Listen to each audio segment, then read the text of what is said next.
sila ay nasa sariwang kalagayan at hindi pa pinuputol.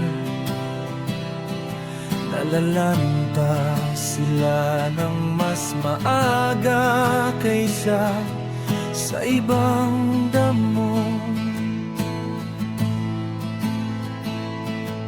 Ganyan ang sinasapit ng lahat na lumilimot sa alahayaw,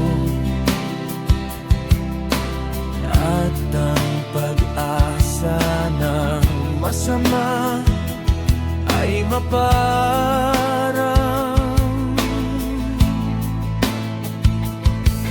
Ang kaniyang tiwala ay mapuputol, at ang kaniyang tiwala ay bahay ng gagamba. Kaniyang sasandal ang kaniyang sarili sa kaniyang bahay, ngunit ito ay hindi makatatag. Kaniyang kukuningan ito, ngunit ito ay hindi mananatili.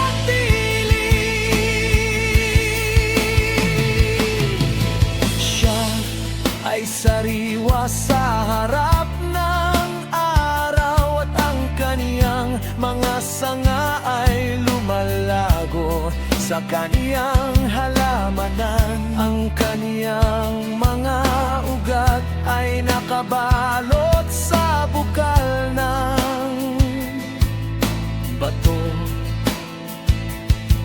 Kaniyang namasdan ng mabatong tahanan, kung siya ay bunutin sa kaniyang kinaroroonan, ito ay magkakaila sa kaniya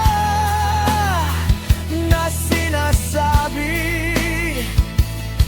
hindi kita nakita. Narito, ito ang kagalakan ng kaniyang pamamaraan, at mula sa labok ang iba ay sibol. Narito, hindi tatakwil ng alahaya ang taong walang kapintasan, ni hindi niya sasaklolohan ang mga manggagawa ng kasamaan.